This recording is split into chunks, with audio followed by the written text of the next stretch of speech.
L'Occident nous voit comme des sous-hommes et nous devons manifester.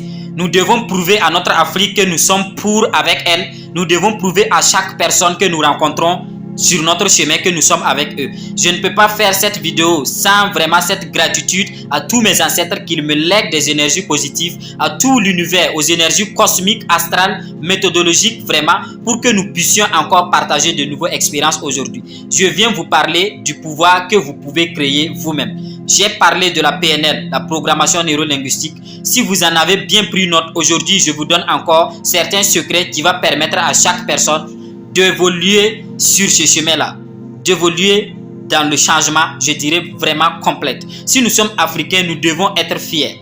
Vous devez être d'abord fier de la personne que vous êtes avant de pouvoir transformer la vie des autres. Quelqu'un qui n'a rien ne peut pas dire vraiment qu'il a tout.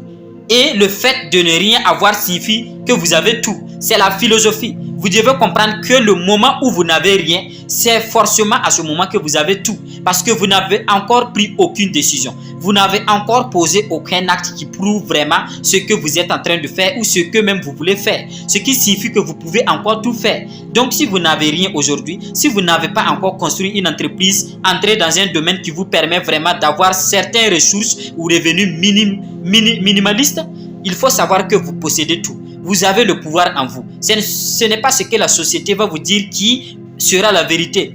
Je suis désolé de vous citer un passage ici. On nous a toujours dit à l'école qu'il fallait vraiment bien fréquenter, avoir de bonnes notes, ensuite aller travailler dans un bureau. Et je suis désolé de dire en même temps qu'aujourd'hui, il existe encore des milliers d'élèves qui sont là et qui n'ont même pas encore effectué un stage et qui ont bien et bien leur diplôme dans les placards. Et cela, quand je pense à ça souvent, ça rend un peu, je dirais, ça rend un peu nerveux parce que l'Occident nous a tellement eu. Il nous a volé notre puissance, notre savoir, notre temps et notre temps même d'apprentissage. Comment peut-on comprendre que chaque jour, si nous prenons les heures, supprimer les heures de l'école qu'une personne prend pour étudier, c'est nombre d'heures avec les heures libres que cette personne pourrait prendre peut-être pour se reposer, il n'existe aucune heure encore que nous pouvons utiliser pour penser à nous-mêmes, pour revenir à notre source, pour reconnaître et revivre le vrai sens de la vie. Parce que on a l'impression qu'après avoir débuté vraiment le moment de l'école, c'est le foutu. C'est le foutu parce qu'on n'a plus trop grand temps à penser à grand chose. On ne peut plus trop réfléchir. On ne pense que à nos notes, aux devoirs, à tout ce qui va venir. Voilà. Et même les vacances, nous prions souvent que l'école même n'arrive pas. Malheureusement, aujourd'hui, je dirais que c'est devenu un coin de chantage.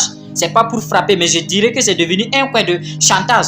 Aujourd'hui, les notes s'achètent, les examens s'achètent et beaucoup de choses. C'est des erreurs qu'on ne peut pas souligner, mais on peut corriger. Je disais que les livres de nos grands entrepreneurs, les grands auteurs, peuvent vraiment être maintenant présents dans toutes les écoles, dans toutes les universités, pour que nous les Africains, nous les Noirs, nous les Burkinabés, nous les peuples de l'AES, cherchons réellement ce que nous sommes en train de chercher.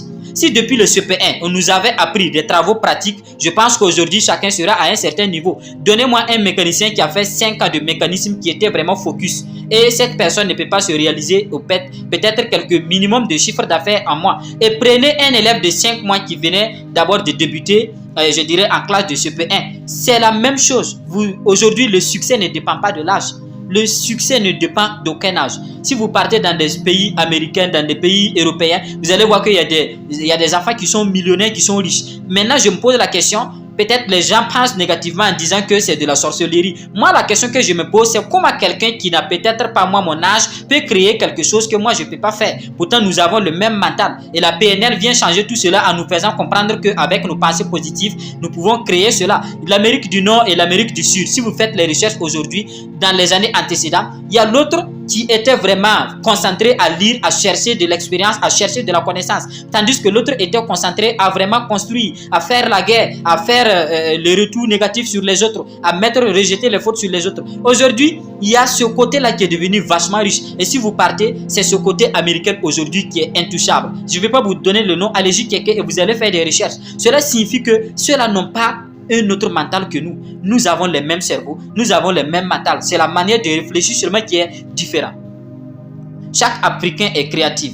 Le système éducatif nous a démolis. Donc c'est à nous de changer cela. Aujourd'hui, je suis bien ravi à voir de grandes personnes, les devanciers comme les Yonsere Kalala Omotunde, comme les Cheikh Anta Diop, comme les Tony Robbins je dirais, de l'Allemagne, qui a encore une grande conférence même à venir. Je pense que Karamao qui disait dans l'une de ses vidéos qu'il aimerait participer. C'est un homme que vraiment j'ai beaucoup appris sur lui. Je me suis motivé de cette personne parce que Tony Robbins, je dirais que c'est le père du développement personnel. Et si vous le voyez, il n'est pas dans les trucs des questions de racistes. Voilà, il n'est pas dans ces genres de questions parce que c'est une personne normale. Et quand je dis une personne normale, c'est une personne qui réjouit de toutes ses facultés mentaux, spirituelles, métaphysiques, astrales et vraiment tout ce qui le concerne en lui. Ce n'est pas une personne qui a beaucoup d'argent ou qui a des choses matérielles. Non, la personne normale, c'est vous. Alors posez-vous la question aujourd'hui à vraiment vous en rendre compte ou bien à apprendre sur vous-même ce que c'est que le succès pour vous.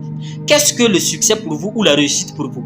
Est-ce vraiment ce que vous désirez au plus profond de vous ou bien c'est pour un système de vengeance? Il y a des gens aujourd'hui qui aspirent à avoir l'argent parce qu'ils veulent montrer à cette personne, ouais, je suis capable. Il y a des gens aujourd'hui qui veulent distribuer des connaissances parce qu'ils veulent juste dire au monde, ouais, moi je suis capable de faire ça. Non, ça n'a pas le cas. Aujourd'hui, il faut savoir que chaque personne fait chaque chose avec amour. Et si vous le faites de cette sorte, c'est ce qui va vous rendre grand. C'est malheureusement parce que nous faisons les choses avec, je dirais, des amours, voilà, que cela nous rend dans des trucs inconditionnels. Et souvent, on est inconsolable parce qu'on pense qu'on est perdu. Pourtant, nous sommes encore là. Nous sommes cette personne qui peut encore nous retrouver.